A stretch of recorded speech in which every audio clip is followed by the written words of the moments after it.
Welcome to the third lecture of AWS GuardDuty series, and in this lecture we will just do a quick demo on how you can enable AWS GuardDuty. We will take a look on few of the options what we have in GuardDuty, Security Hub and AWS Network Firewall. So let's stop the presentation and jump to our AWS Management Console. So this is my AWS Management Console, and as you can see, I'm into Virginia. These are regional service. So let me first, either you can search GuardDuty over here or go to services, and that should come under security compliance, I believe. Where is that? GuardDuty. Click on GuardDuty. Okay. It's an intelligent threat protection for accounts and workload. One-click threat detection. Okay. You can see the benefits: easy to deploy, accurate machine learning detection, then up-to-date threat detection protection, tightly integrated for the fast response. Use cases for your compute workload, your AWS credential, your S3 data or S3 bucket, and related services. Obviously, we have a new service, not a new service. It's again a 1 or 2 year old service: Detective, Inspector, Macy, and Security Hub. So what you have to do whenever you enable this on your account, obviously this is not free for me, but for the first 30 days, you get a free trial. So no charges for you. Click on Get Started and you will see the same thing when you go with GuardDuty. Click on Get Started. Service permission. Now, when you enable GuardDuty, you grant GuardDuty to analyze your VPC workflow log, CloudTrail management log, CloudTrail S3 data event log, DNS query if you're using Route 53, and Kubernetes as well. Okay, Kubernetes audit logs are also generated over here. So that's another good thing that they have extended the support over here. You can also grant GuardDuty permission to analyze your EBS volume data to generate a malware detection finding. So as I mentioned, this year, June or July, they enable this support for malware detection. Enabling GuardDuty for the first time will automatically enable all your protection plan, including the malware protection too. So that is something you are getting by default. You can go through the service terms of GuardDuty. You can suspend or disable as well. And also you can disable the selected plan at any point of time if you want to stop GuardDuty. Now, I was talking about the best practices model to use GuardDuty is you can have a dedicated administrator.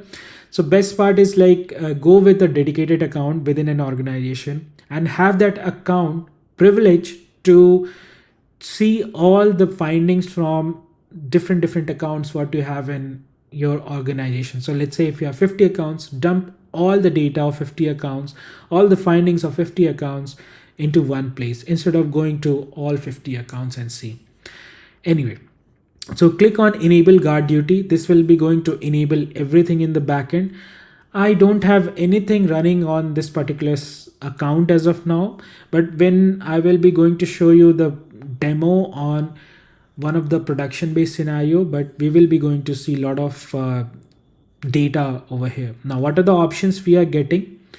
We are getting obviously all the findings you will see over here, current, archive, and all the findings over here. Then we have usage section where you will see what exactly costing you are giving to GuardDuty. Some of the services are still free. CloudTrail, you will see the cost go high for the production environment, then VPC workflow, DNS logs, S3 data events, Kubernetes, and malware protection is pending.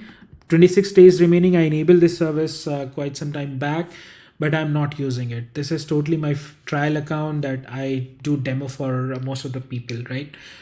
Okay, so that's the base where GuardDuty is generating its finding. Okay, malware scan, because I don't have any specific volume running on it, so even it is enabled, it's doing nothing for me. In the settings section, if you click on the settings, if you want to like disable it, so click on settings on the top, right? And over here, you can either suspend or disable. Now, in order to show you something over here, Also, you can send all the data to your S3 bucket. So if it is a custom bucket, you can send it out. It's better to create a dedicated bucket. Frequency and updating the findings, update over S3 is 6 hours by default, or you can send it every 1 hour or every 15 minutes. CW is CloudWatch events. Okay, perfect. Now, obviously, when you enable GuardDuty, you will see nothing in the findings section. That's for sure. So, and again, it takes 15 to 30 minutes to see the data over here.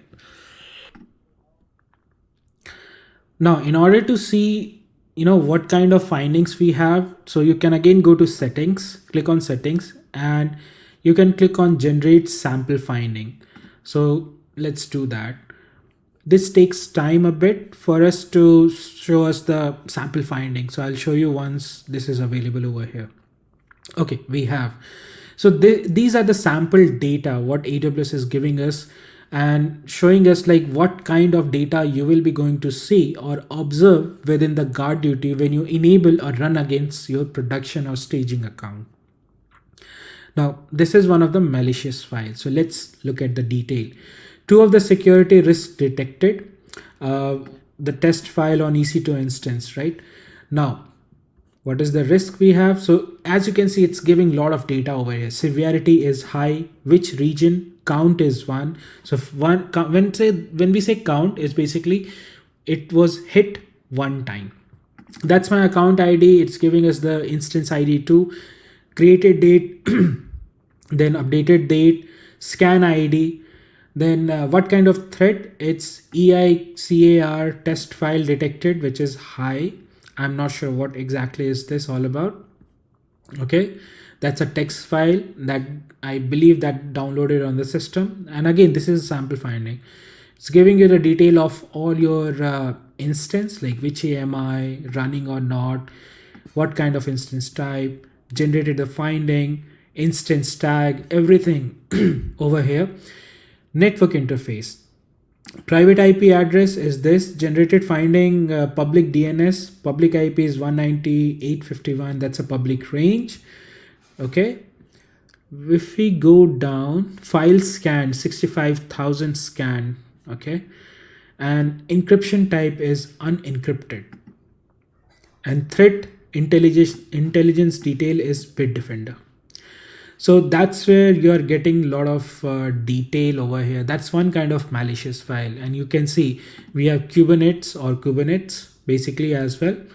And here you are getting anonymous user system was granted to the API permission of EKS cluster. And again, the related detail over here. Denial of service. Make sure, again, I'm telling you multiple times, this is a detection system. If you have to make it as a prevention system, you have to integrate with different services. I'll show you how. EC2 is behaving in a manner that it may indicate it is being used to perform denial of service against TCP/IP protocol. So like all these findings are it's showing over here, the direction is outbound. Okay, so that's the sample finding that you can see. Now if I go to the list, we have 2 type of list over here. One is the trusted IP list, second is the threat IP list.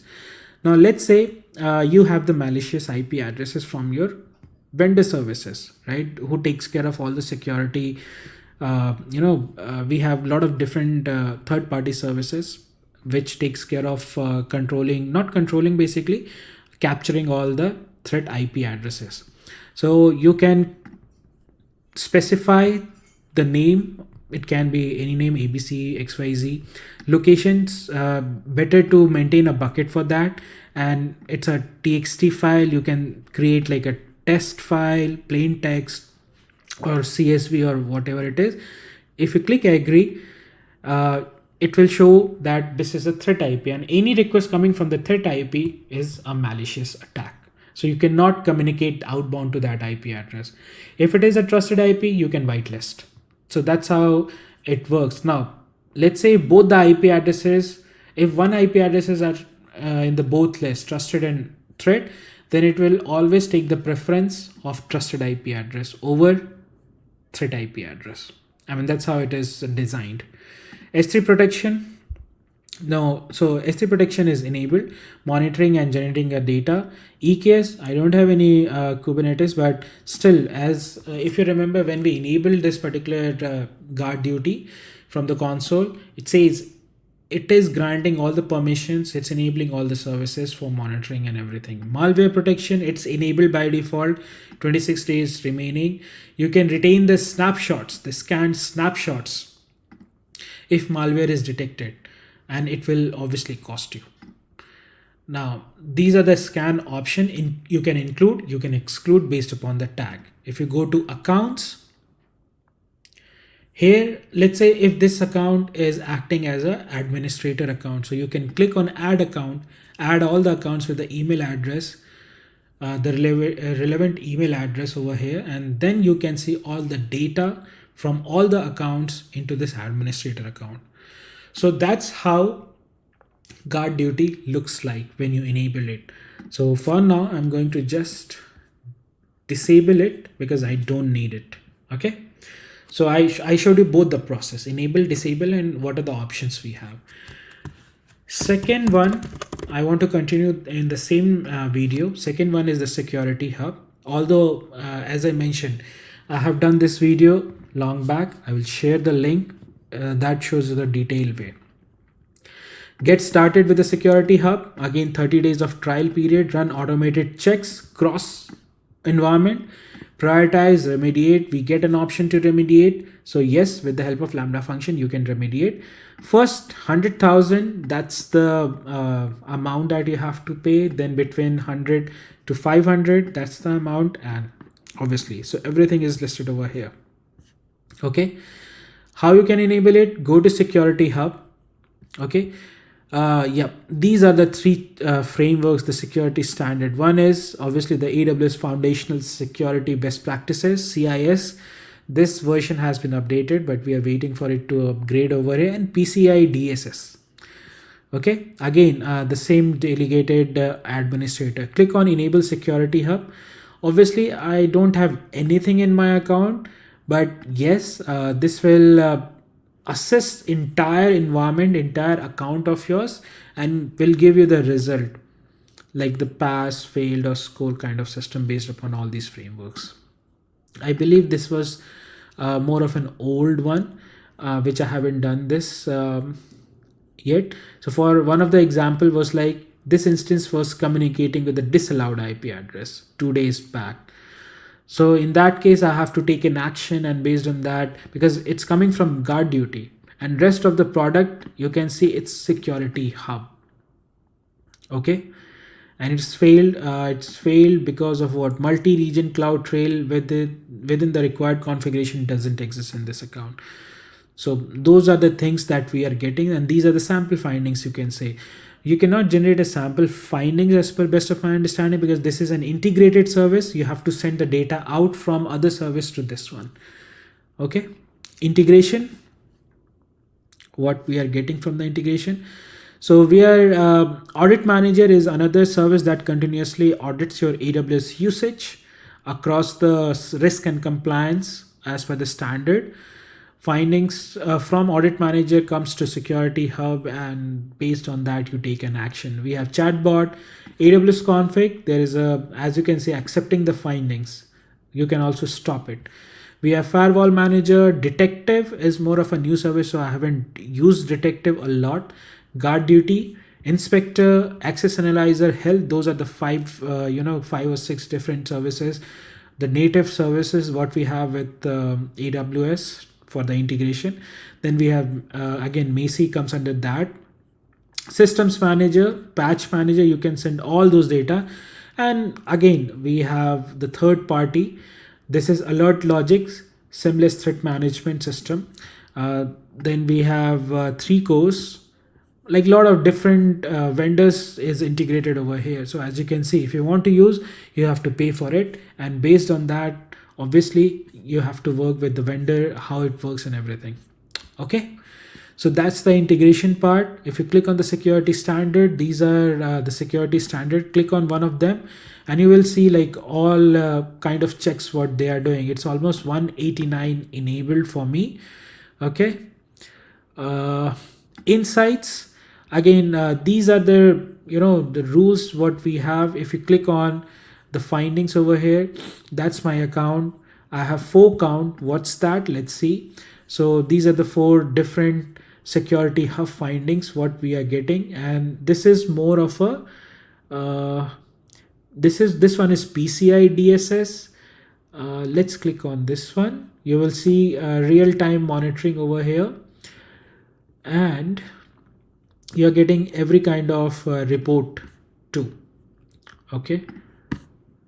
For direction how to fix the issue, consult AWS Security Hub CIS documentation. So that's how it looked like. And if you click on settings, if you want to disable it, if you want to have a multiple account, click on add account and give all the relevant detail. Okay. And then we have regions. You can find, so when I say cross account, because this is also regional, right? So you have to do a cross region too. Custom action, you can create your own custom action. What kind of custom action you want to do with the findings. Usage, that's how the usage looks like for me. It's almost 0 for me because I'm not doing anything.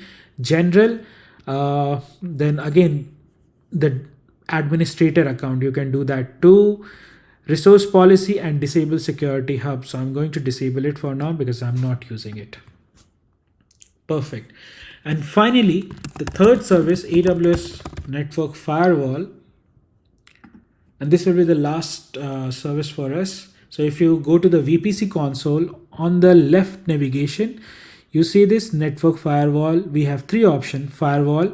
So you have to create a firewall. Click on create firewall, give the name of a firewall, choose the VPC, which VPC you want to scan, basically which subnet and everything. I'm not going to enable this. I'm just showing you over here because network firewall itself is a huge topic and you can do a lot with network firewall. Okay. So you have to create a firewall first. It takes nearby 2 to 3 minutes, and then you have to create a firewall policy and then a rule group. Again, it's not necessary that you have to go with firewall policy and rule group. You can create a rule group separately. You can create a firewall policy, and then finally you create a firewall and attach it, right? Okay. So if I go to rule, just wanted to show you something. They're like predefined rules created by AWS or given by AWS. If you go to AWS manage rule, based upon the capacity and the default order, this is strict. Strict means this will follow like what? Abuse legit bot network command. You can see the description contains a rule that allow you to block the request of class of domains, right? So you can use all these rules as per your requirement. Malware domain strict order, malware domain action order, bot network, and all those stuff you can like use and protect your environment. This is for domain and IP group. Threat signature rule group. So threat signature botnet action order. If you click on this, so I told you like about Sakata rule, right? I'm not an expert to write a Sakata rule. But I'll share the link. I'm not sure how you will be going to pronounce, but when I googled it out, they call it as Sakata rule. This is the one, Sakata compatible IPS rule. So that's why I said network firewall corresponds more towards IPS, prevention system. Also, it monitors the environment, and based on that, it basically blocks that particular threat. Okay. And we have 2 type over here, stateful and stateless. So 2 type of rules that you can create. And I'm showing you just the manage rules. You can create your own rule too. If you scroll it down, I believe 2 pages we have threat signature and all this stuff. So I hope this clears a lot about. Now, this is not basically like GuardDuty and Security Hub that you have to enable it. Here you have to create. By default, the service is enabled onto your account. You just have to go ahead and create. If you see the pricing is quite interesting for this. The network firewall endpoint. So whenever you create an endpoint or a firewall, that's the price that you have to give. And traffic processing, that's the price, and NAT gateway pricing. So use 1 hour and 1 gig of NAT gateway. There is no additional cost for every hour gig charge in the network firewall point. So that's why I said this is more of an interesting pricing we have. For the Golf Cloud, it's bit different, not very high, but it's bit different from the normal commercial regions. So that's it. That was it for this particular video. I just wanted to show you how you can enable and all these services.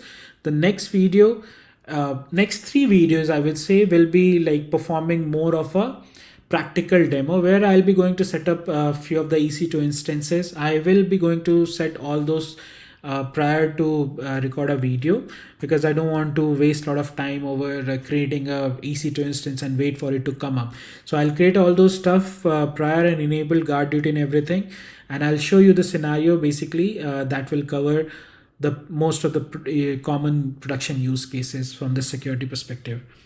So just play around with the sample findings. If you're facing any issue, place out a comment in comment section. I'll be there to help you. Have a nice day. Bye-bye. Hi everyone, welcome to the 4th lecture of GuardDuty series, and from this lecture we will be going to perform certain production based scenarios, the common scenarios that what you can detect from the security perspective, and also with the help of certain services within AWS you can remediate those issues as well. Now I hope from the conceptual part, from the workflow perspective, how you can enable all the 3 services within AWS, it's clear for you from the previous lectures, because that is very important to understand the concept, the workflow, and then you come back to this particular lecture to see how we can perform certain set of production based scenarios. So for this lecture, the scenario is I have an instance within AWS running my workload. It can be production, it can be staging, or a dev environment, right? Now, this instance, the running workload instance, got compromised by hacker machine.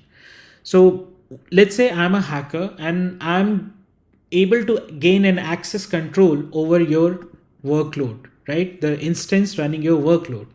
In that case, I'll be able to send all the data out from your system to my system, which is a hacker machine. So here I'm calling hacker machine as a malicious instance and compromise as compromised instance. So once the data gets going from the compromised instance to malicious instance, then obviously there is a big problem into your environment, because let's say you have a subnet range within AWS where you're running 10 or 20 web servers or application servers or database servers. If I'm able to get control on one of the server, I can get control on other servers as well. So there are like certain rules that we can play around within the hacker world, that I can gain control over the same network for number of servers that you are running your workload. So obviously once instance or a workload is compromised, you are in a big problem. Okay, how you can protect this? So with the help of GuardDuty, Security Hub, Lambda function, CloudWatch event, SNS topic, we can protect the entire scenario. How? Let's look at that. Now, if you're aware of the conceptual part, GuardDuty is more of an detection system, and it reads out VPC flow logs, CloudTrail for the account, DNS log if you're using Route 53, Kubernetes if you're running Kubernetes workload, right? It scans all those logs, and based on those logs, it dumped the data into the finding section of GuardDuty. And I have shown you in my previous lecture when we enabled GuardDuty with the generation of sample finding. So it will show you like it is it like a brute force attack, or a port scanning is happening, a communication is outbound to the malicious instance. So all those kind of scenarios will come into the finding section of your GuardDuty. Now, GuardDuty, since it is just detecting the environment, detecting the scan and detecting the issues, there is a functionality within Security Hub where you can integrate with the different service to remediate that process. So what we are doing in this particular scenario, taking the finding of GuardDuty, sending that basically to security hub. So once the data or the finding presents in the security hub, because security hub is a central hub which collects all the data from different source of security tool within AWS, config, GuardDuty, inspector, and different AWS services as well. Now what we are doing, once the data is there within security hub, we are sending an SNS topic, like an email to the user, a security DL, you can say distribution list. Hey, something is fishy into your environment. GuardDuty has detected that. So let's look at what exactly happening into your environment. Is it like a brute force attack, denial of service attack? Obviously, it will not stop the denial of service attack, DDoS attack, because it will just drill down the impact, but it cannot stop the flow of that particular attack. That functionality is not there with GuardDuty or Security Hub. But yes, we can integrate different services that where we can also remediate that process, stop that process too. So once we have the email, something is happening into our environment.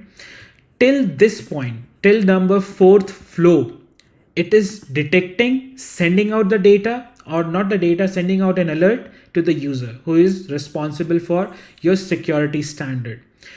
So till here, the detection is done. Another functionality we can implement with the help of Lambda function. It's a custom function, a small function that you can write, where if it finds out like the compromised instance is communicating outbound to the malicious instance, then have the Lambda function to stop that compromised instance right away, to isolate the traffic from other servers running into that particular network range. So again, once the server is stopped, obviously the control will not be going to work for the hacker. Now, how that's basically the flow that we need to work or perform within AWS account. Now, how this is detecting that it's a malicious attack?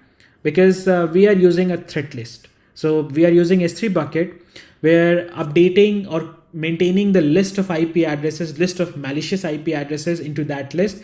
If any one of the machines or any one of the particular IPs, the threat list IPs gets detected, where compromised instance is sending data or communicating outbound to the malicious IP address, then it will do all the logic behind the scene. It will stop the instance, isolate the traffic from there itself. I mentioned this in our theoretical lecture as well, that few of the companies do maintain the list of threat IP addresses. They used to maintain it, and company get in touch with those third-party agencies to get the list, threat list IP addresses, and you maintain it. Every time you have to update, keep updating it, because there are like a lot of different ranges or IP addresses from where hacker can come and attack to your environment.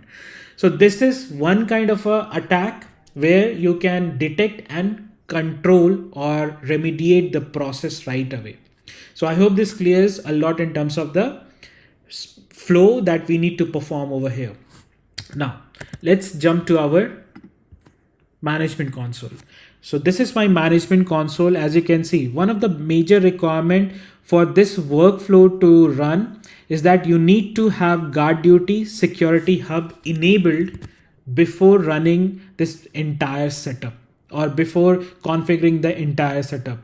So GuardDuty is enabled for me in my account. Security Hub is also enabled, that you can see the summary, it's 000, nothing is there. And then I am creating an SNS topic. That's a dummy email that I have created. That's an SNS topic. So anything happened to our environment, it will send a mail to us. Hey, something is fishy into your environment. Okay. So we have created another bucket, which is basically collecting, or we will be maintaining the list of malicious IP addresses over here. I haven't done or I haven't uploaded it yet, but we will be doing that soon. Okay, let's go to our workflow one more time. I showed you GuardDuty and Security Hub is enabled. I showed you the SNS topic that I have created for notifying the alerts to the user. Let me go to CloudWatch and Lambda function as well. I'll show you the two instances. I haven't done the renaming of the two instances like compromise or malicious. We will be going to do that as well. Okay. that's the event bridge I have created. Obviously inspector is running into my account, but as of now it's not doing anything. We have something called guard duty finding. I'm just doing port scanning. Okay, that's an event pattern that needs to be checked out. Target is the SNS topic. We are sending that. If the event is matched, send that notification out. That's one guard duty rule event bridge that I have created. Second one is for the remediation, which is basically creating a custom action called GD remediate EC2 instance within security hub. The target is if everything matched, then target is the lambda function. Now, if I click on this lambda function, this is a simple lambda function that is just stopping the instance, doing nothing apart from stopping the instance. Just wait for a second. Yeah. As you can see, we are importing the Part02, then reading out the value with the instance ID with the variable, and stopping that instance is if everything matched out properly with whatever configuration we have done. So that's what the lambda function is all about. I try to use like simple lambda function. I'm not a big developer that write a complex code. Okay. So we have two instances. This is running with an elastic IP. So I'm going to consider this instance as malicious instance. Okay. And this one as compromised. Perfect. What I'm going to do, so I talked about threat list, right? So this is, let's say this is the malicious instance, obviously, and I got this IP from the agencies, right? What I'm going to do, I created a threatlist.txt file. Let's update the IP address over here. Go to your S3 bucket, upload that file, not the folder, threat list, upload. Perfect. Close it. Now, how this threat list will get read out by GuardDuty. Now, let's go to GuardDuty, and we have talked about this. Into the list section on the left navigation, there is an option of trusted IP address and threat IP address. Now, from the interview perspective, if somebody asks you, hey, if you have added the same IP address to the trusted list and threat list, how the preference will be going to happen? It always go with the trusted list first, then threat list. So obviously it will not going to do anything for you. Now click on add threat list. Let's give this name as threat list. URL of that particular object.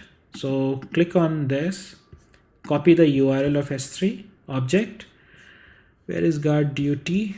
That's the one. It's a plain text format. As you can see, we have different formats. You can use CSV as well. And click on I agree, add list. It's still not enabled it, right? Click on active. Now this is done. So that's how the GuardDuty will be going to read the threat list from S3 bucket. Perfect. Let's go to the finding. As of now, nothing is there because we haven't done any sort of communication. Perfect. Let me go to instances, and one thing which I need to perform, go to compromise instance. As of now, this is, let's see the security group. I haven't allowed my IP address. So that's why it's all internal. So I won't be able to SSH into the system because I don't have any jump box. My IP, save the rule. Perfect. So I'll be able to log in to my compromise instance. So as of now, nothing has been compromised, right? We are going to perform a scenario for that. We'll be going to start port scanning from the servers. Perfect. Let me maximize CD documents key, enter. Yes, I want to connect. So there is a simple script. Let me show you that. It's just doing 10 iteration with the IP address what we had in the threat list. Okay, it's doing an nmap. That's it. Nothing apart from that. YWQ. Perfect. So let me go to the workflow again. We have the instances prepared. We have the threat IP list added. GuardDuty will be going to perform the findings when we start the instance scan, and we will be going to get the SNS notification as well as if anything happened over there. If the instance get the events get matched, and Lambda function is there to stop the instance. Perfect. We have everything set up properly. So let's do this. Let me close this one. GD, enter. So obviously this will be going to take some time because GuardDuty takes nearby like 2 to 5 minutes or 2 to 10 minutes, sometime as well 15 minutes to get the findings out of it, and that sends to Security Hub console. Within Security Hub console, you will find the data within the findings section, and from there we can take the action as well. So we need to wait for few more minutes, and I'm going to have this video pause. Once the finding is here, I'll resume the video back. Perfect. So now we have one of an activity which states it's an unauthorized access malicious IP caller dot, what is that, custom, I believe. Yep. And this is the instance ID. 9 minutes ago, 1 count. Okay. So EC2 instance, this is communicating with a disallowed IP address on the threat list. Obviously we have made that particular statement. Hey, within threat list, if you find this IP address, then it's an attack that is happening, because this instance, which is a compromised instance, now it started communicating outbound to the malicious instance. So that's a big no for us. Okay. Now, if you go ahead and check what all details you are getting. So it's a medium severity, US East 1, count 1. Ideally, it should go as in high priority for me. Target, resource role is target and type is instance. You are getting all the instance detail. Okay. Then the IAM instance profile, tagging, all the network interfaces ID, private IP addresses, security group, action type is network connection direction is unknown. It is going outbound because it's trying to communicate, although since the security group inbound is not allowing to data, so that's why my script was failing over here. So it was showing as but blocking our ping probes. So it was not able to ping, but it was able to find out because it's trying to communicate outbound to the threat IP address. Which IP address it's basically connecting to or communicating to, that's a threat IP address, and all the city location from where they are trying to do. Perfect. So that's basically your GuardDuty finding. Now, as per our finding or the workflow, what we have written in the backend or what we have created in the backend is Security Hub. This should get into the Security Hub console. So that's what Security Hub is. Click on finding one more time.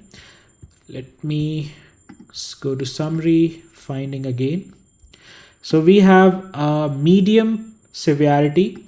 Then workflow status is new, active, US East 1, your account detail, the product type is GuardDuty, the recommendation is coming from the GuardDuty. We have instance ID and 9 minutes ago. So that's what you are getting within your Security Hub console. Now, how you can remediate, because I haven't done the entire automation yet, but how you can remediate, you are getting actions over here like either remediate EC2 instance. So if you click on remediate EC2, what it will do, it will go ahead and stop the compromise instance. So let's see that. Click on remediate EC2. This will trigger the Lambda function. As you can see, send the findings to event bridge. And since event bridge is matching the Lambda function, it will go ahead and initiate that stopping of instance logic written in the Lambda function. So let's go to instances, refresh, and here we go. So it's stopping an instance. Now it's totally like isolated from the running environment. then hacker will not be able to see what exactly is happening into your system because it's already stopped. Another point over here is, and that's what scenario that we covered as part of the documentation. We created compromised, malicious. We were able to communicate outbound. The data was coming into the GuardDuty, then sent to security hub.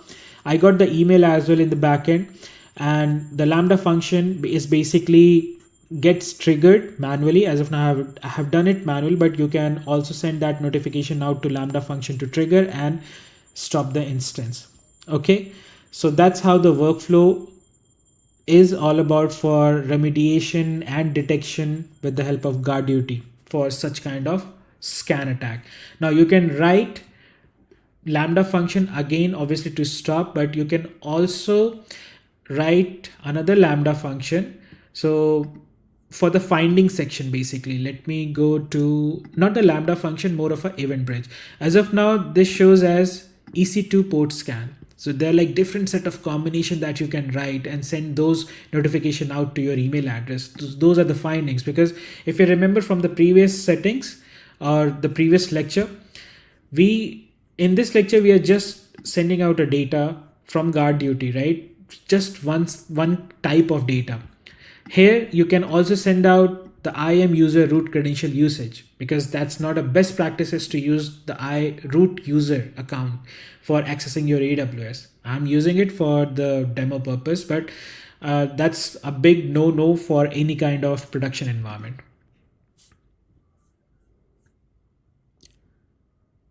So there is one more scenario which I need to cover up, because as part of the GuardDuty documentation, the process of scanning happens every 24 hours, which means if you have done the scanning at 2 a.m. Eastern, if it is scheduled from the backend at 2 a.m. Eastern or 2 p.m. IST, whatever the time it is, it scans the environment for the compromised instances, EBS volumes, and if it finds no issues, it's good enough, and it will report nothing to the finding section.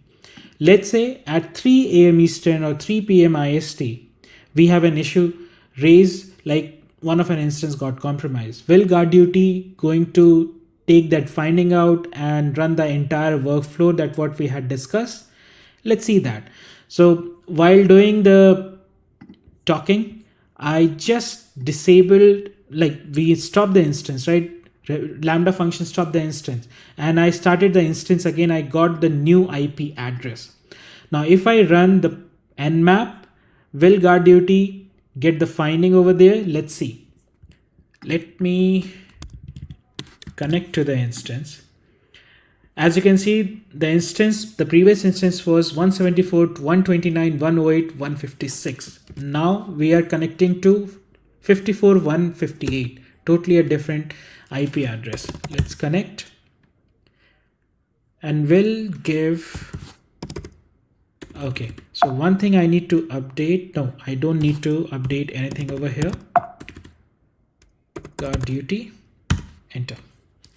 So it again started the communication outbound to the threat IP address, which is listed in the S3 bucket and GuardDuty.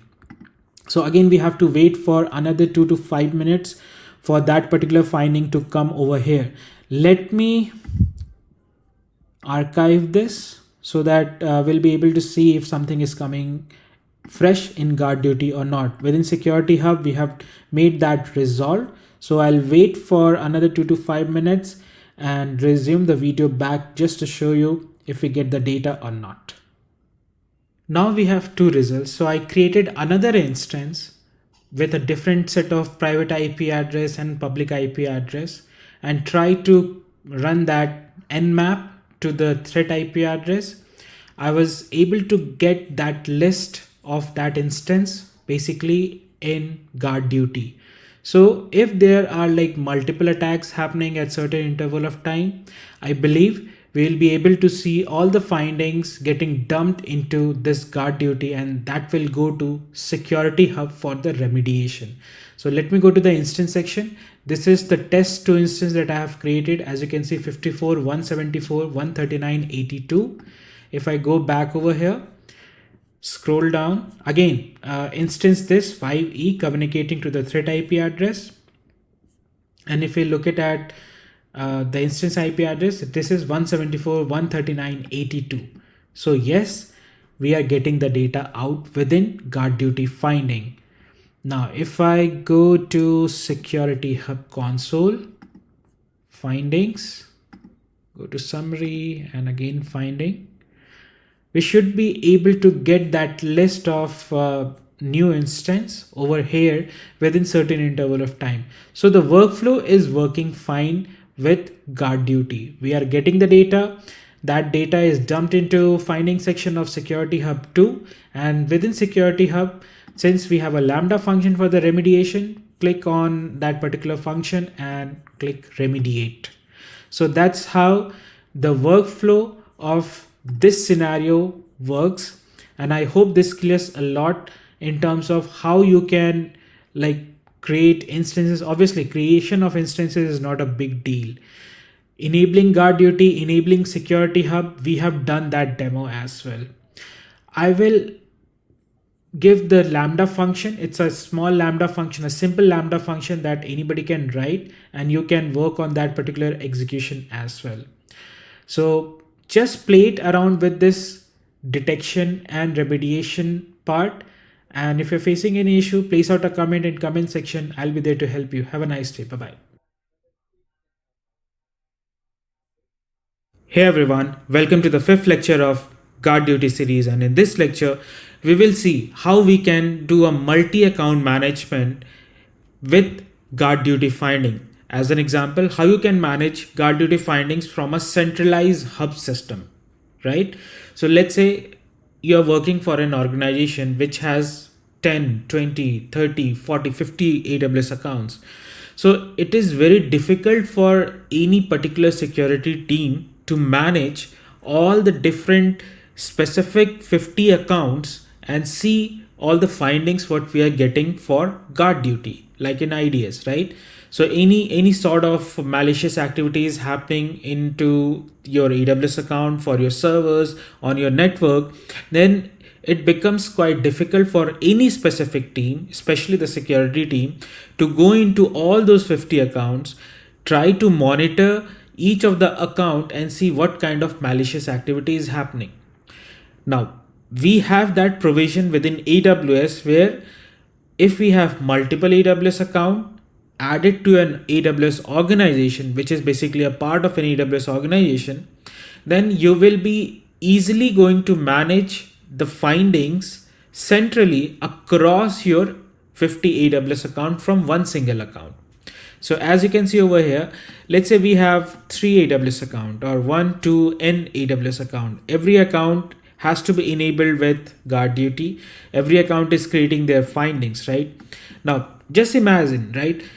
If I have to monitor all the findings and I don't have a provision to manage it centrally, then it is very difficult for me to understand what kind of malicious activity is happening for production account A, production account B, or staging account A, staging account B, right? So in order to do it with the best practices model, what we do within GuardDuty, we have something called delegated administrator. So we create an GuardDuty administrator account, and from that account we manage entire stack of AWS account GuardDuty findings. So every account will send their data to centralize GuardDuty administrator account. So now we have one place to look at all the findings from the different AWS account as part of the organization. Now, even if let's say you want to send out an invitation which is not part of an organization, then you can do that. So there is a way to do that too. But it's always good practice to have your multiple accounts to be part of an organization where you will get a lot of different benefits as well. A consolidated place for billing. You can control all the policies, SCP, service control policies, and lot more different stuff.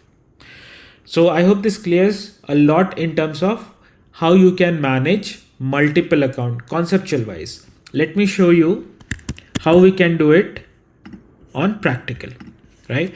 So this is my one of an AWS account. I have disabled GuardDuty as of now, but I'm going to enable it. But for that, I will show you what exactly I'm trying to do. Now, this is my, parent account. This is 6508, which is my organization account, payer account basically. If I go to AWS organization, yeah, let me open in a new tab. So I have only one account added to this organization. As you can see, this is one, this is second. Okay. Now, if I go to my Chrome browser, this is my second account, which is LGCTICW2, and account ID is 3757. So these are the two different accounts. One is the payer account, which is a master account. One is the member account basically. Now, if we are working with a control tower implementation, then obviously the best practices, it says, like you should have a dedicated security account, you should have a dedicated logging account, then network account, and then the shared services account where you can implement your workload. So we will be going to do a series on control tower as well, but let's finish the GuardDuty series first, and then at certain point of time, we will cover the control tower from the basics to advanced level 2, because control tower is something required for you to understand if you're working as part of a bigger organization, right? Now, there are two ways to do it. Let me go to GuardDuty, get started. I'm just enabling it in my master account, and it is not necessary that you make the master account as your administrator account. No, this is not true. You can make that as well, but it is not a restriction that you have to make this account, the payer account, as your, the GuardDuty administrator account. This is not a good practice. Since I have only two accounts, I'm not following the implementation of AWS Control Tower because I don't have much workload over here. That's why I haven't done that part yet. So when you click on get started for GuardDuty enabling, you see something called delegated administrator account.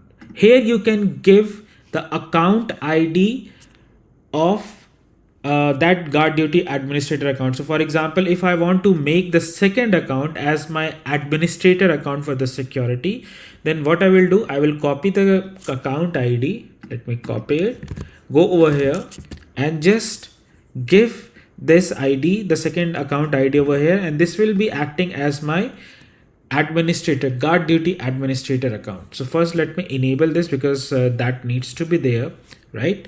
Now if I go to settings, you can see over here, let me copy paste. And one thing, this ID has to be given from your organization. So the account will be assigned the two GuardDuty roles required by administrator GuardDuty policy into your organization. Click on delegate. Okay. So you have authorized an account to supervise the GuardDuty of your organization on behalf of you. You can also revoke. I can remove this, right? Now, allow delegated administrator to attach relevant permission to enable malware protection as well. So if you enable it, it will allow to take care of the malware protection as well, which is a new scan provided by AWS 6 months back, and we have covered this. Now if I go to my account section, on the left hand side, account section, no accounts added over here. Let me go to this, refresh. Now this account is acting as my GuardDuty. So by default, it automatically enabled it, because I added the account in the settings section because I have given this as a delegated administrator. My GuardDuty got enabled over here. Okay. So if I go to settings, you will see everything as same. Nothing, nothing major added in the administrator account. If I go to account section over here, because this is an administrator account, as you can see, this is my parent account already added via organization, and status over here is not a member. So if I select this, go to actions, let's add it to the member section. Okay. Enabling in progress, it will take a bit of time. Let me just refresh the browser. Should be enabled quickly. Enabled. S3 protection, malware, Kubernetes, everything is like, now you will see the status.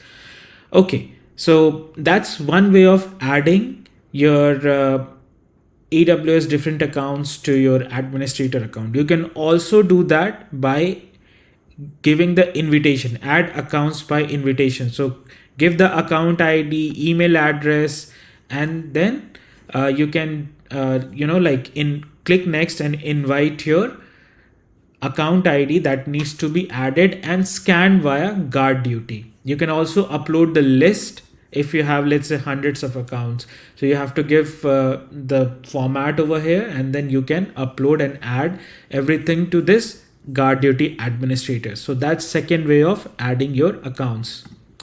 Perfect. Now these are the two ways, right? So if you go to settings, and now I'm into the administrator account, I want to see my findings as well as the other findings. So for this account, as you know, like I can generate a sample finding. It will generate a sample finding over here.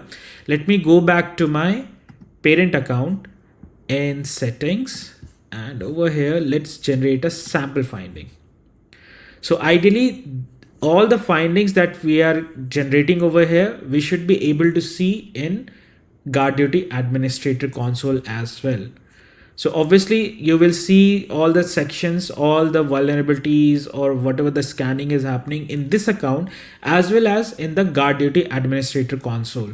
So let me go back. Let's see. So here we have 230, right? Now let me check something over here. This is coming for 6508 account ID, right? Which is my parent account. This is administrator account, which is 3757. Now, if I just try to, filter it out, let me copy this, the local account ID, apply. We'll be able to see all detail over here. And again, if I filter out with the other account ID, which is my parent account, I'll be able to see all those findings too. Copy this. So it's always better to send all these data to SIM, one of the SIM tool like Splunk or Sentinel, Microsoft Sentinel or Datadog, all the SIM tools that is basically easy to use. Now, once we have all the findings present from different account to this GuardDuty administrator account, what security team will do, or whoever is managing the GuardDuty as an administrator, they will go ahead and either check all the detection over here, whether it is a malware attack or let's say IAM access keys got compromised, something like that. Based upon all those stuff, they will go ahead and take actions, right? You can also remediate those findings too. Now again, go back to our account section. Just wanted to show you again, this is where you will see everything. I mean, when it is enabled via organization, if you do it addition by invitations, then it will be like the type will be like your invitation, not via organizations. But it's always better, as part of the best practices, you should go with organization, right? Now you can disassociate the accounts, enable S3 protection and all the malware protection and everything.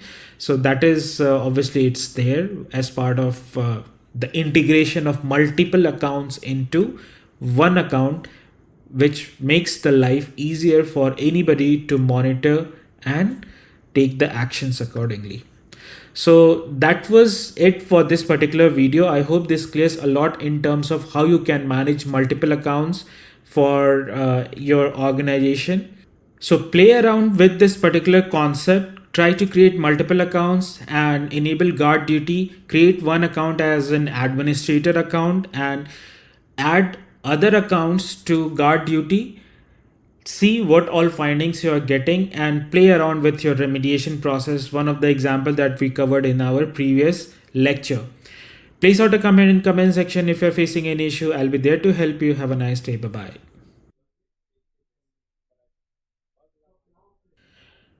Hey everyone, welcome to the sixth lecture of AWS GuardDuty series, and in this lecture we will try to understand another attack scenario where, let's say, if your IAM credential gets compromised, right? So for example, I'm using an IAM credential, I'm user with CLI access. I don't have a console access, which is fine for me because from the DevOps perspective, we used to, write a bash script or like use CLIs, PowerShell, and use that access key and secret key to interact with different AWS accounts, right? As per the requirement.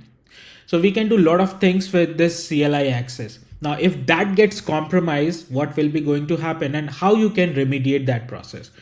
So one of the remediation process I showed you in my previous lecture, where we use Lambda function, a simple Lambda function to stop the instance if you find that instance is a compromise instance, right? It's always better to isolate that particular instance if that gets compromised with the help of GuardDuty, Security Hub, and Lambda function. In this scenario, I will show you how you can remediate that process and how the findings will come into GuardDuty console, right? So let's try to understand this scenario first. Let's say we have a malicious instance. I'm taking I'm taking the use case from AWS itself. I have just created a machine. I'm calling that machine as a malicious instance, and I have access to that malicious instance from my local system.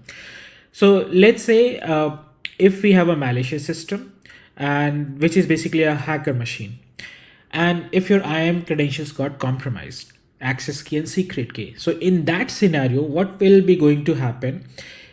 The hacker can make any sort of call. So for example, if I have an IAM credential and that IAM credential is consisting of an administrative privilege, right? So you can access all the resources in all the regions from where you are operating your workload. Again, depend upon requirement to requirement. Somebody requires S3 access, somebody requires EC2 access, or different services, or the administrator of the account should be responsible for doing all the administrative tasks. So let's say if that credentials got compromised, access key, secret key got compromised for that particular account. Now in that case, malicious instance, it will try to make a call to, let's say, S3 bucket, EC2 instances, or any other services. So that will be like an API call. And once we have an API call made from the malicious instance, then all those calls will logged into CloudTrail, right?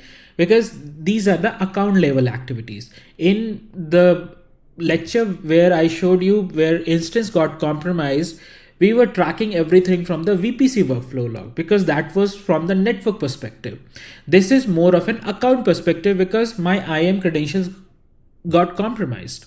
So any sort of API call to any services, whether it is S3 bucket, whether it is EC2 instances or systems manager or any kind of RDS instances, right? So that all those calls for the modification will get logged into CloudTrail. And once we have data in the CloudTrail, CloudTrail will send the data to AWS GuardDuty. So AWS GuardDuty, again, it scans VPC workflow log, DNS log, CloudTrail log. So all those get dumped into AWS GuardDuty console. Once we have the finding within AWS GuardDuty console, you can use CloudWatch Event Bridge to send out a notification to the security team or the person who is responsible for doing all these, analyzing all these findings within your account. Hey, what need to do now? Do we need to remediate that action? Is it a low priority issue? Is it a medium priority issue? Or is it a critical priority issue? So for me, if my IAM credential is compromised, that will be like a critical priority issue because I'm the administrator of my account and I'm doing all sorts of operations. So if my IAM credential got compromised, my business is gone, right? Now, remediation process can be done into multiple ways. You can do it manually, where in this case, I'm going to show you how to do the manual process because I have showed you the Lambda function. There is another way where you can use systems manager, in turn calling AWS config rule. So if you are not aware of AWS config, I'll share the link of my security playlist where I have shown the how AWS config works. So it is a set of defined rules, or you can create your own rule as well, where let's say if credentials got compromised and data is dumped into a GuardDuty console, then you can use SSM systems manager, call the AWS config rule from there and deactivate the credentials from that point of view once we know like this has been compromised. So that's what we will be going to perform in this particular lecture. So let me stop the presentation, and I hope you're getting it what I'm trying to do over here. Perfect. So I already have a setup over here, which is I just want to show you how you will be going to see all those stuff, right? So this is an instance, right? This is a malicious instance. I am logged into my malicious instance. I was trying to create certain calls over here to one of my bucket and trying to get the finding within my GuardDuty console, because getting a finding in GuardDuty console takes bit of time. So I just want to save that time. Instead of waiting, I'll show you directly what are the findings that I'm getting over there. Right? So this is my instance. I have configured this instance with my AWS CLI credential. So this is, let me go back to users. So I'm using Shashank, which is basically, I believe it's an administrator to this account. Let me show you. Yeah, admin. So I was trying to test out something else. So I used to like add permission, delete permission, or detach permission, you can say. Now, I'm using the credentials over here, which is basically my access key 65B, and let me show you that as well. So this is my access key and related secret key. Okay. So this was configured on my malicious instance. I'm just trying to show you if your IAM credentials is compromised, then how you can remediate that process, right? Okay. And within my S3 bucket, as you know, like, we use threat list, like certain list of IP addresses, we are maintaining it over here, and you can maintain 250,000 IP addresses or range within this particular threat list of GuardDuty. So you can, dump all your IP addresses into your S3 bucket, and from S3 bucket, you can go to GuardDuty. Within the list section, you can, enable the threat list IP address. Just have the URL of that particular file and click on activate. Perfect. So once you complete all this configuration, and we have done this configuration, so I'm just skipping this step over here. If you're not aware of it, so please watch my previous videos. That will help you to understand this in a better way. Okay. So let me go back to my instance. What I was doing, let me show you the command actually. AWS S3 ls. This is my S3 bucket, recursive, human readable form, and summarize. I was trying to get the total size of that particular bucket, any sort of API call. I was doing it to the S3 bucket. You can do it to the EC2 instance or any other services present in your account. So once you do this, so once I'm a hacker, I'm trying to get all the data from your bucket. So that will be like an API call to your AWS S3 service in the backend. And if you have that IP address as a malicious host listed in the list section of GuardDuty, then what this will do, you can come back to your GuardDuty finding section, and here you will see discovery S3 malicious IP caller.custom. This is a high priority issue. It's trying to access your S3 bucket. So if you see the detail, this is my resource ID, that bucket I was trying to get the size of that particular bucket.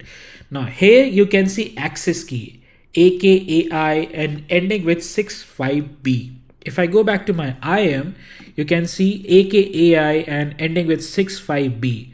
This particular access key was trying to access my S3 buckets. So if I scroll it down, you will get the user type Shashank. That's the username. So this particular user is compromised by the hacker. So hacker do have access to this particular key, and from there, whatever access has been provided to this user, they will be able to grab all the data from your account. Now, if I scroll it down a bit, I was trying to the list object as well, remote IP address. That's my, this IP address of this particular instance. So if I show you if config.me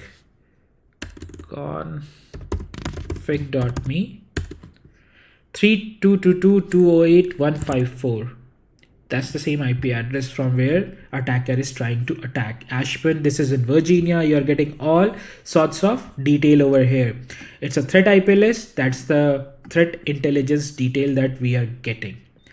Now, in order to remediate that process, what we can do, so you can directly go to your IAM user and click make it as inactive right away.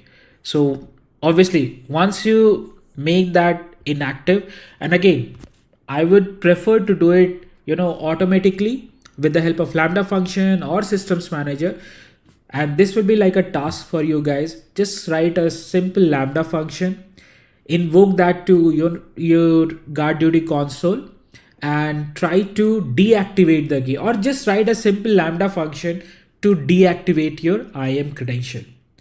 Because I don't want to do all the stuff for you. I'm just trying to show you the power of your IDS system, which you can make it like a IPS as well, the prevention system. IDS is more of a intrusion detection system, or the threat intelligence detection system. I can say that what we have with the GuardDuty.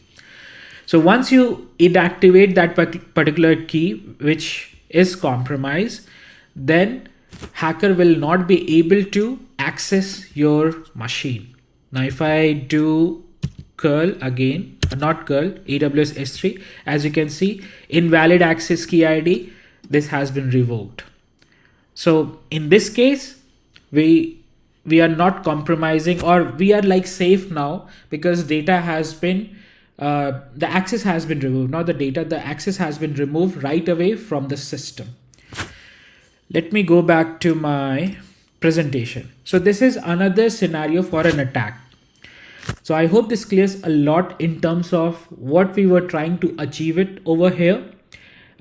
We have covered two scenarios. One, your instance is compromised. Second, your IAM credential is compromised. The third scenario, which you can also perform, let's say if your IAM role gets compromised, right? Because whenever you associate any role with your instance, it always create a temporary access key and secret key. If that access key and secret key is also compromised by the hacker, then he will be able to access all the data, whatever you have into your system, the workload basically. Okay, so play it around with the GuardDuty labs. That will help you to understand the service more better, and more practical will help you to play around with the services, try to create more scenarios, more attacks onto your system, and show it to the management that this is one of a good tool, good service that we can use, we can leverage in order to protect the entire infrastructure. And I showed you as well how you can do a multi-account management in my previous lecture, and the remediation or the detection part works in the same pattern. If you have an AWS organization setup, and one administrator account will help you to dump all the finding at one place, and from there you can remediate the process. Place out a comment in comment section if you're facing any issue. I'll be there to help you. Have a nice day. Bye-bye. Hey everyone, welcome to the 7th lecture of AWS GuardDuty series, and in this lecture we will try to understand another attack from IAM perspective. But in this case, instead of using IAM user access key and secret key, we will be going to explore IAM role temporary credential. So if you remember in my previous lecture, I mentioned this particular point. Whenever you associate an IAM role with your instance, a temporary access key, secret key, and associated token ID gets created for certain set of duration. So every token has certain set of expiration. One, let's say if I have set for 1 hour, then after 1 hour that token will get renewed.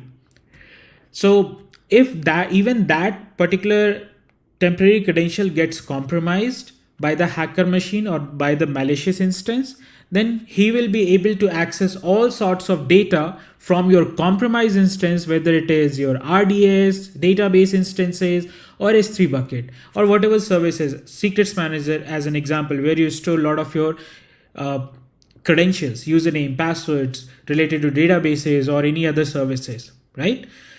So that's the scenario over here. Now let me walk you through the workflow. I have a remote host. In this case, I'm using AWS Cloud Shell, right? Where I have configured AWS CLI basically.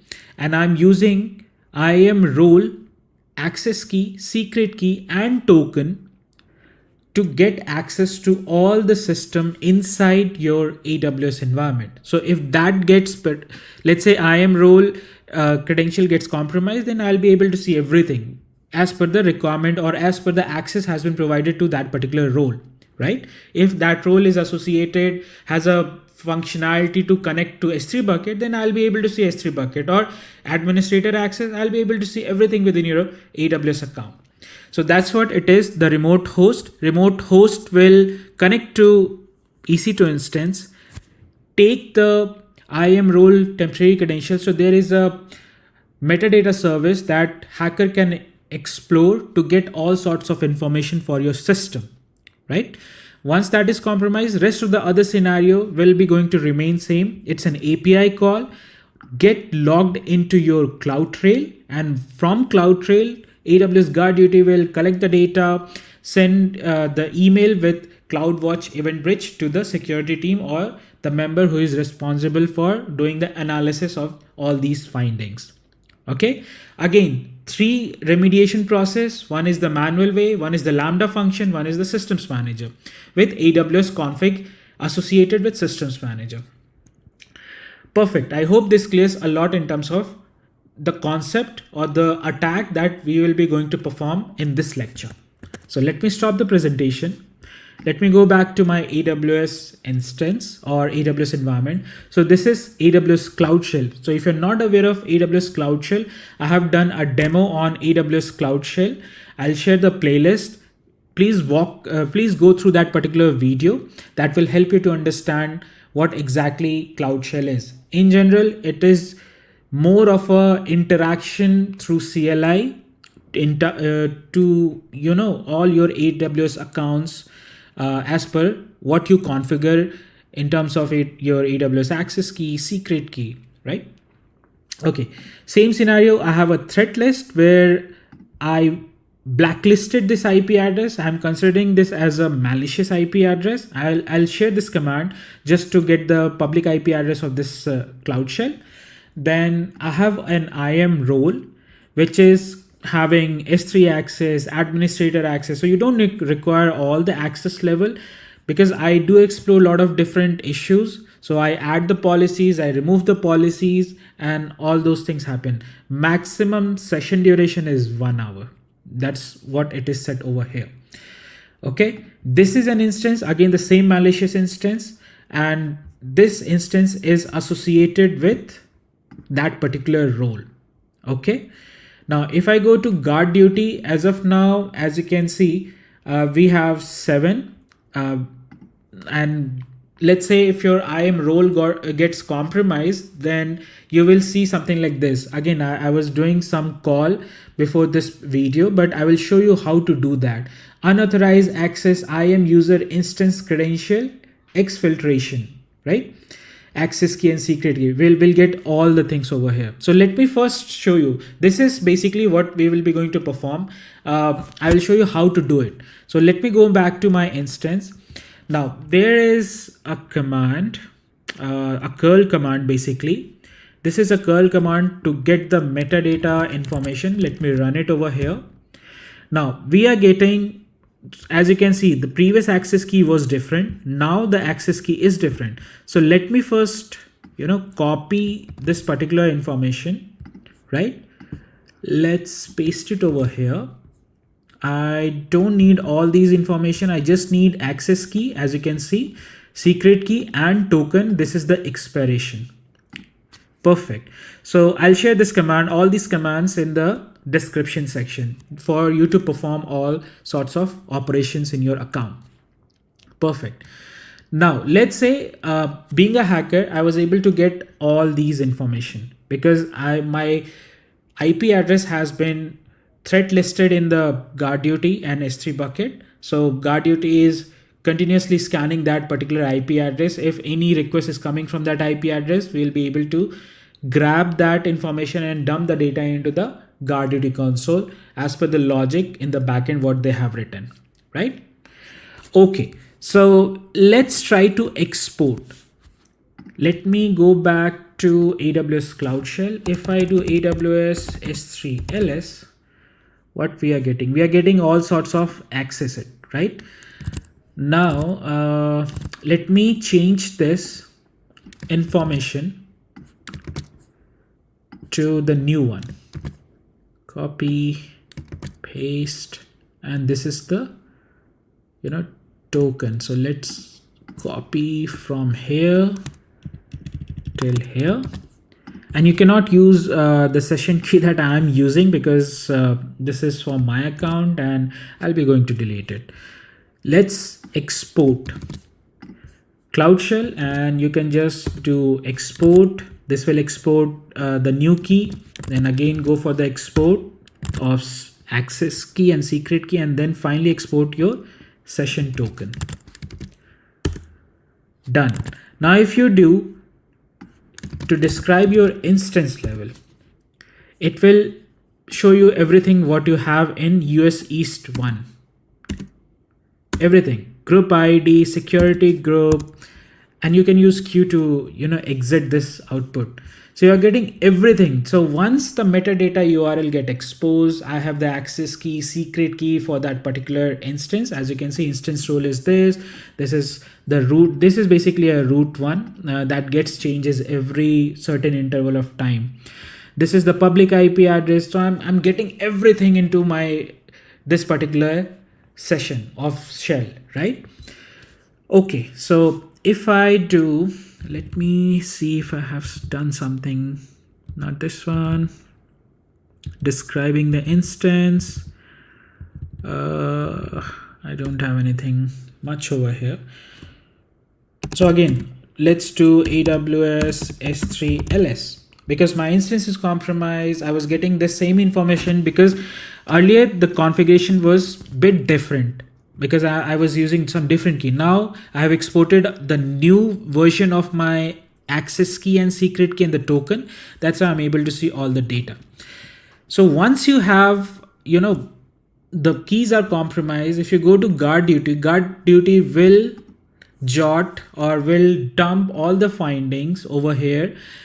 And as I mentioned earlier, because this will take another 5 to 10 minutes to send the data over GuardDuty finding section, you will see something like this: instance credentials exfiltration. We call it as IAM role exfiltration. Credentials created exclusive for EC2 instance using instance role have been used from a remote machine, remote AWS account. Okay. Now this is a high priority issue. This is the access key. As you can see, H2. This is not the new one. This is the old one, right? This is not the key that we have exported because that will take time for us to wait. We have to wait for 5 to 10 minutes for that data to come over here. So this is your access key. This is the name of your role which got compromised.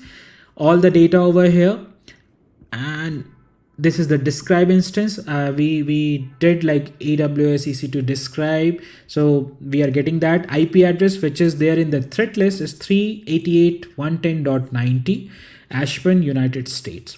That's how you get the data over here. Now, in order to fix it, what you have to do, again, I'm going to show you the manual way. There is a systems manager way as well, which I will mention in the description section. So let me go to my IAM console. This is ALB role. There is something called revoke session. Revoke the active session. So click on revoke. Once you click on revoke, you have to acknowledge it and revoke the active session. Session has been revoked. This is first step to revoke the session. and then you have to change the key, you have to stop the instance, and then again you have to start the instance in order to change the access key and secret key plus the token. I will show you in a bit once my instance will come up. Meanwhile, let's go to GuardDuty, refresh it again. As of now, nothing dumped over here yet, 15 minutes ago.